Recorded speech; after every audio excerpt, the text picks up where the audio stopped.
चीनी मिल के वायरल से गिरकर मजदूर की मौत।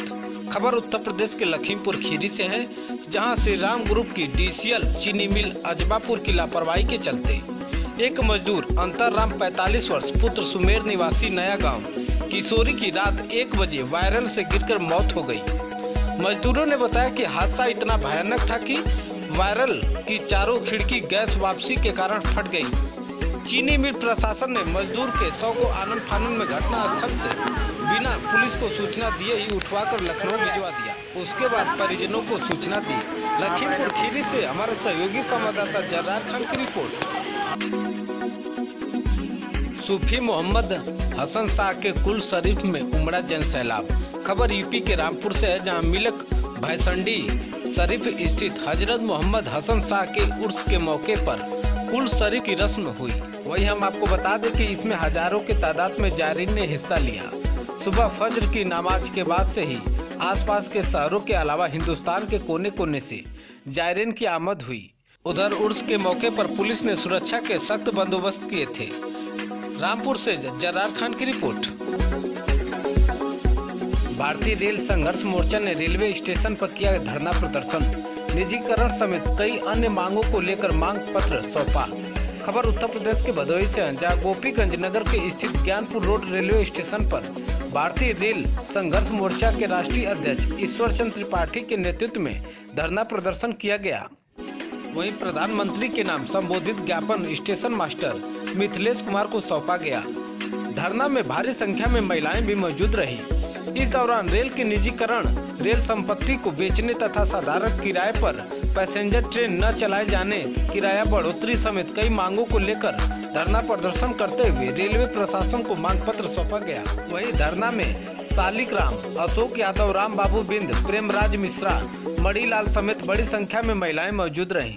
सुरक्षा के दृष्टिगत RPF inspector Mukesh Yadav, SI Vijay Yadav, SI Satish Tiwari समेत जीआरपी चौकी के प्रभारी राकेश कुमार राय, शिवशंकर यादव समेत बड़ी संख्या में लोग मौजूद रहे। भदोही से जलील अहमद की रिपोर्ट। तो आपका रेलवे स्टेशन ज्ञानपुर रोड पर ये धरना प्रदर्शन का कार्यक्रम रखा गया है, ये उद्देश्य क्या है आपका? ये हमने बहुत समय बाद एक गुजरात मॉडल के नाम से लोगों ने देश की सरकार बदली, नरेंद्र मोदी को प्रधानमंत्री बनाया। पूरे देश में वो प्रचार कर रहे थे, मैं देश नहीं टिकने दूंगा, देश नहीं झुकने दूंगा। और उनके गुजरात मॉडल को लेकर के लोगों ने उनको प्रचंड बहुमत से वोट दिया। पहले कार्यकाल में तो ठीक रहे किसी तरह से, लेकिन दूसरे कार्यकाल में उन्होंने सारी सरकारी संपत्तियाँ, सारे सरकारी संस्थान और सब कुछ मतलब बेचना चालू कर दिया। और अभी कोरोना के नाम पर पूरे रेल को उन्होंने बर्बाद कर दिया। पैसेंजर गाड़ियाँ बंद कर दी, जिनसे किसान मजदूर यात्रा करते हैं। और अपने हमारे धार्मिक रीति रिवाज हैं, सांस्कृतिक हमारे त्यौहार हैं, उन सब में हम रेलों के द्वारा ही आश्रित हैं। सबसे सस्ता यात्रा का परिवहन का साधन है, तो उसको हम अपन भारत की जीवन रेखा कह सकते हैं। उस जीवन रेखा को ये बर्बाद करना चाहते हैं। आज़ादी की लड़ाई में रेल का बड़ा योगदान था, जब गांधी जी को रेल में प्रॉपर टिकट होने के बाद भी फर्स्ट क्लास से फेंक दिया गया था। अब ये रेल हमारी कोई तरह का भेद नहीं करती, पैसे वाला भी यात्रा करे, कम पैसे वाला भी यात्रा करे, इसमें क्लासेस बने हुए हैं। लेकिन मोदी इन सबको ख़त्म करके उनने सारी पैसेंजर गाड़ी सुपरफास्ट कर दी हैं। गांव से रोजी रोटी कमाने वाला आदमी जो शहर नहीं जा सकता, पढ़ने वाला बच्चा बड़े संस्थान में पढ़ने के लिए गांव से शहर नहीं जा सकता है।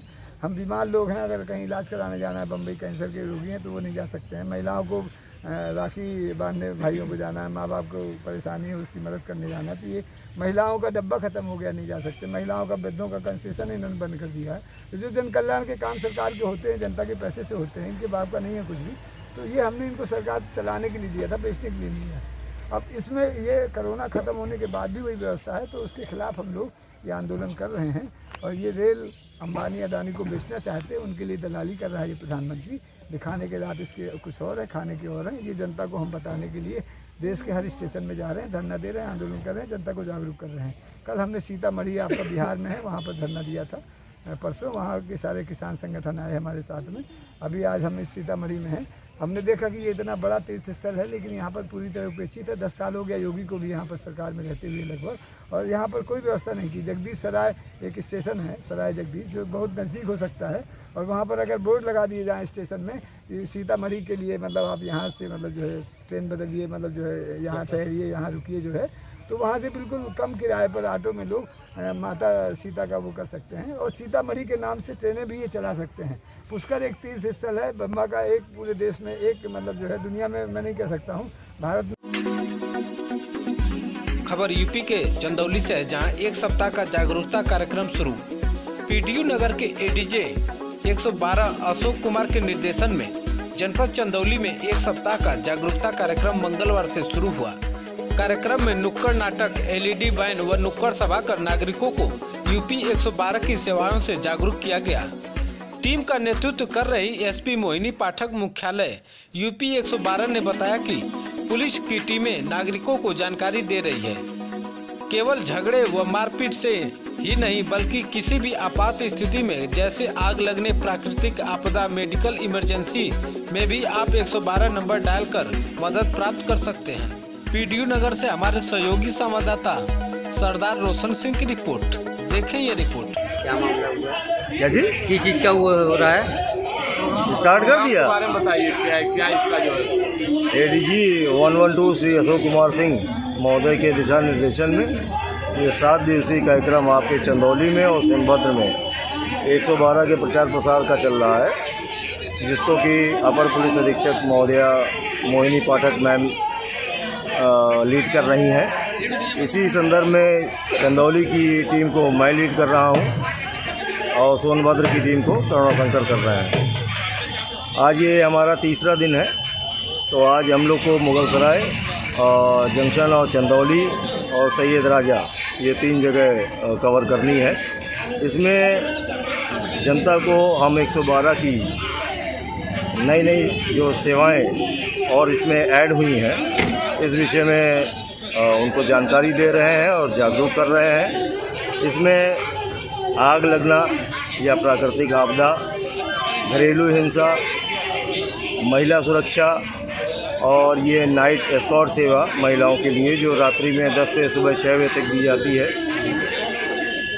बुज़ुर्गों के लिए, निराश्रित बुज़ुर्गों के लिए सवेरा योजना, जिसमें कि हमारा पुलिस के साथी जो हैं उनका ध्यान रखते हैं। इसकी में रजिस्ट्रेशन कराना होता है, पंजीकरण कराना होता है 112 पे कॉल करके। और इन सब चीज़ों के अतिरिक्त जो दुर्घटना में हमारे जो आज तक होता रहा है कि आदमी उसमें बचना चाहता था, लेकिन अब आज के टाइम में मैं देख रहा हूँ ये 112 के प्रचार प्रसार से लोग दूसरों की मदद के लिए आगे आ रहे हैं। ये 112 की अच्छी उपलब्धियों में से एक है।